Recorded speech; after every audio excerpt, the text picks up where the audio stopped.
Bonjour, dans cette vidéo on va parler assertivité, hiérarchie et on va se demander comment être assertif même avec notre supérieur hiérarchique ou avec quelqu'un qui nous intimide. Nous allons utiliser bien sûr les outils de la psychologie de l'espace mental et du panorama social de Lucas Derks. Vous comprendrez mieux comment ça se passe au niveau cognitif et puis vous aurez l'opportunité d'expérimenter un protocole qui vous permettra de parler d'égal à égal avec votre interlocuteur. Je m'appelle Isabelle Loire, je suis coach spécialisée dans la psychologie de l'espace mental. Mon objectif est de vous proposer et de vous apporter des outils efficaces et récents parmi les derniers développés au cours des dernières années pour que vous puissiez devenir le designer de votre espace intérieur mental et que vous puissiez créer la vie dont vous rêvez. Et vous, aujourd'hui, comment faites-vous pour faire passer vos idées quand vous êtes avec votre supérieur hiérarchique ou avec quelqu'un qui vous intimide? Laissez vos trucs et astuces dans les commentaires, partagez-les avec nous et puis likez, partagez la vidéo et pensez, abonnez-vous à ma chaîne YouTube. Je vous propose un premier temps pour comprendre. Nous allons parler hiérarchie, relations et psychologie de l'espace mental. Allez, c'est parti! Nous n'organisons pas uniquement nos entreprises et nos sociétés de façon hiérarchique, c'est aussi la façon dont nous organisons nos pensées. Certaines pensées sont donc plus importantes ou considérées comme telles que d'autres. Certaines dominent, certaines prévalent sur les autres pensées. Ainsi, nous allons considérer que ceci a plus d'importance que cela. Nous ferons passer ceci avant cela. Vous voyez, cette hiérarchie, elle est très importante pour nous et elle nous est très utile et ce pour trois raisons. Première raison, eh bien, cette organisation hiérarchique nous prémunit contre le chaos. En effet, si tout était d'égale importance, comment pourrions-nous prendre des décisions? Comment faire des choix? Comment savoir si je vais rester sur mon canapé ou sortir, aller au ciné? Comment choisir entre une pizza 4 fromages ou bien une salade César? Et puis ça nous fait gagner du temps. D'ailleurs, moins nous avons d'éléments au sommet de notre pyramide, plus vite nous pouvons prendre nos décisions et donc passer à l'action. Ensuite, ça enlève de l'incertitude intérieure. Nos pensées sont organisées, rangées et plus claires. Enfin, ça prévient les conflits internes, à nous la paix intérieure. Robert Dilts va même jusqu'à affirmer que les qualités de leadership sont le résultat de la cohérence de cette hiérarchie intérieure. Comment cela se passe-t-il lorsque nos pensées concernent nous-mêmes ou d'autres personnes? L'autorité, la domination, l'inégalité, les tendances à suivre les autres sont le fruit direct de nos représentations mentales. Ça vous dit d'expérimenter? Je vous propose de choisir une personne qui vous fasse vous sentir mal et qui vous intimide. Peut-être un peu comme un supérieur hiérarchique, un expert, une autorité. Il ne suffit pas de prendre conscience de la façon dont nous avons représenté mentalement une personne pour comprendre la relation qui nous lie à elle. Il est nécessaire de la comparer avec la représentation que nous avons de nous-mêmes. Dans notre espace mental, nous représentons la domination et la soumission en créant des images inégales. Par exemple, l'autre est très grand, moi je suis petit. Une image est très loin, l'autre est très proche. L'une est très claire, l'autre est très sombre. Je vous propose donc de repenser à un contexte où vous avez rencontré cette personne qui vous intimide et qui vous met mal à l'aise. Revivez ce moment spécifique, ressentez ce malaise et laissez venir à vous une image de cette personne et puis une image de vous-même. Si la représentation de l'autre est plus proche de vous que votre propre représentation de vous-même, il est tout à fait possible que vous ayez la sensation que l'autre a plus de pouvoir que vous. Maintenant, vous allez observer le niveau des yeux. Où est le niveau des yeux de l'autre personne? Si le niveau des yeux de l'autre personne est plus haut que le niveau des yeux de votre propre représentation, il est fort possible que vous ayez la sensation que l'autre est plus fort que vous. Généralement, plus l'image d'une personne est loin, plus son influence diminue. Cette influence peut être regagnée avec la hauteur de l'image. Les représentations loin mais hautes peuvent avoir une grande influence, surtout si elles sont positionnées au centre. D'ailleurs, si l'image de l'autre est située plus au centre que la vôtre, il est fort possible que vous ayez la sensation qu'elle a plus de pouvoir que vous. Les personnes les plus influentes sont situées sur une ligne qui va directement en face de vous jusqu'au-dessus de votre tête. Une image située en face de vous mais en dehors de votre cercle des intimes sera considérée comme étant un opposant. Par contre, une image qui serait derrière vous à l'intérieur de votre cercle des intimes sera considérée comme étant un soutien. Le poids, l'épaisseur de la représentation peuvent également donner une indication sur la perception de l'importance de la personne. Alors, quelles sont les découvertes intéressantes que vous avez faites? Lorsque nous rencontrons une difficulté avec une personne en particulier, que nous avons la sensation qu'elle nous est supérieure ou que nous nous sentons inférieurs à elle, c'est souvent parce qu'elle s'engouffre, même sans le vouloir, dans une brèche et qu'elle appuie sur un point faible que nous avons développé depuis notre toute petite enfance et qui déclenche une mauvaise image de nous-mêmes.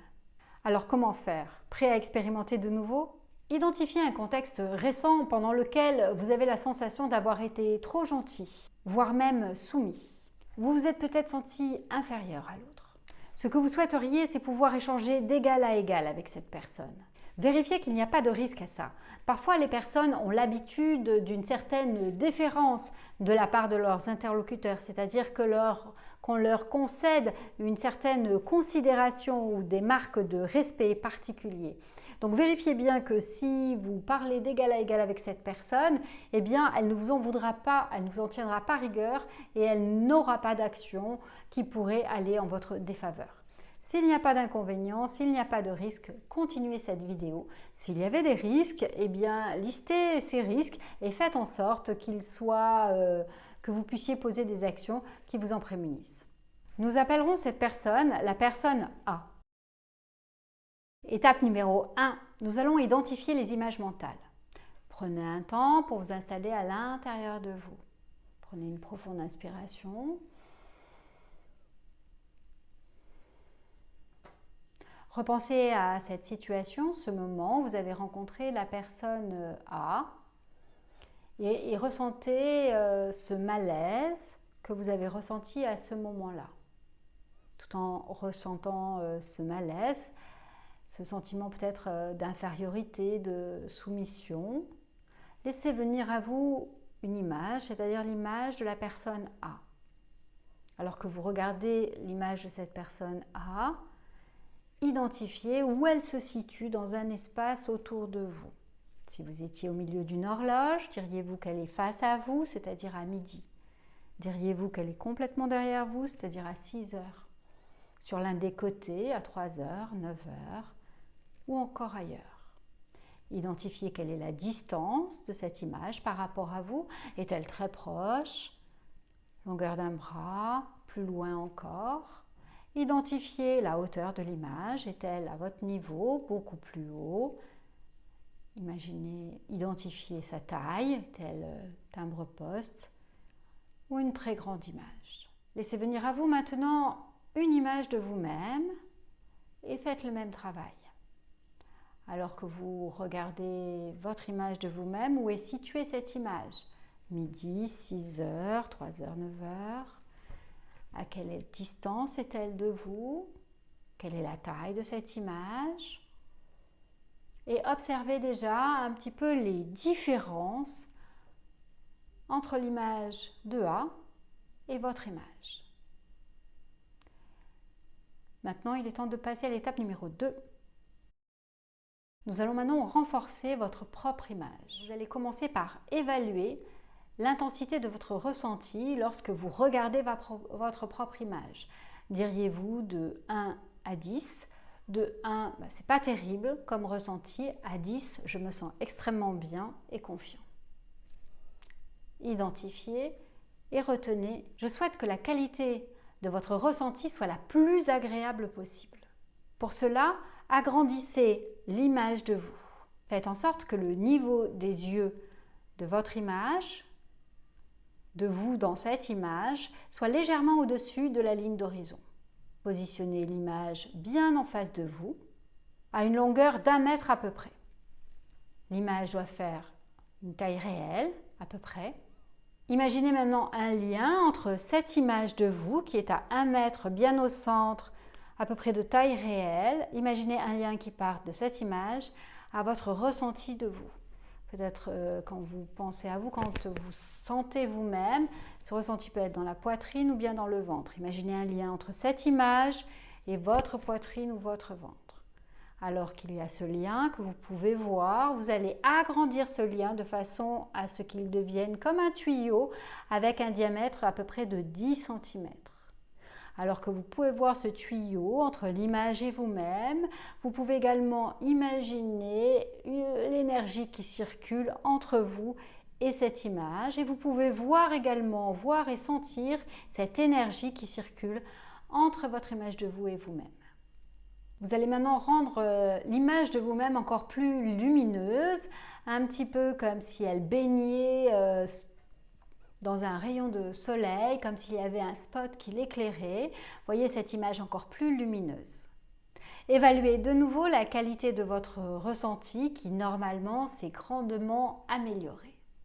Si la qualité de votre ressenti ne s'était pas améliorée, par exemple, tout à l'heure en vous regardant, vous vous sentiez comme un idiot, maintenant que vous avez agrandi l'image, vous vous sentez comme un gigantesque idiot, à ce moment-là, laissez-moi un commentaire sous la vidéo et je vous contacterai pour vous compléter ce protocole. Si votre ressenti de vous-même s'est amélioré et que vous vous sentez beaucoup mieux, je vous propose de passer à l'étape suivante. Étape numéro 3. Imaginez maintenant une nouvelle expérience dans laquelle vous pouvez voir votre image de vous plus proche que l'image de la personne A. Vous vivez cette nouvelle expérience, l'image de vous-même est proche, l'image de A est plus loin et vous pouvez bénéficier d'une grande qualité émotionnelle. Alors que vous pouvez ressentir ceci, je vais vous proposer d'associer cela avec un geste ou bien un mot. Donc ça peut être votre poing que vous serrez, ça peut être vous serrez votre nez ou vous dites un mot particulier. L'idée, c'est de faire un ancrage, une association entre ce ressenti qui est là et puis le geste que vous allez effectuer ou le mot que vous allez dire. Prenez tout le temps dont vous avez besoin pour que l'émotion soit vraiment agréable et que l'ancrage soit correctement réalisé. Étape numéro 4. Pensez à un moment dans votre histoire où vous ne connaissiez pas cette personne A. Choisissez un moment anodin ou un moment plutôt agréable et à cette époque-là, vous ne connaissiez pas A. Je vous propose maintenant de revivre ce moment anodin ou agréable et d'activer votre ancrage. Vous allez maintenant observer ce que cela change que d'avoir accès à ces nouvelles ressources. Observez en quoi c'est différent. Vous allez maintenant observer comment, en grandissant ou en avançant dans le temps, avec des situations futures, eh bien, ça peut également provoquer des changements. Observez ces changements et observez tous les bénéfices que vous pouvez ainsi obtenir grâce à ces nouvelles ressources. Je vous propose maintenant de repenser à la dernière interaction que vous avez pu avoir avec A et d'observer comment, avec cet ancrage toujours, vous pouvez réinventer, réécrire le scénario de votre interaction et de votre rencontre. Observez les différences, observez les bénéfices.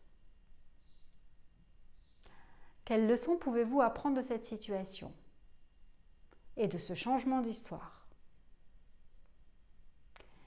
Je vous propose maintenant de continuer d'imaginer une situation future où vous allez pouvoir rencontrer la personne A de nouveau ou bien vous allez pouvoir rencontrer quelqu'un qui vous ferait penser à A, qui aurait pu vous intimider au préalable ou qui aurait pu être une figure d'autorité. Observez comment, grâce aux nouvelles compétences que vous avez développées, à ces ressources qui sont maintenant à votre disposition, comment les choses se passent.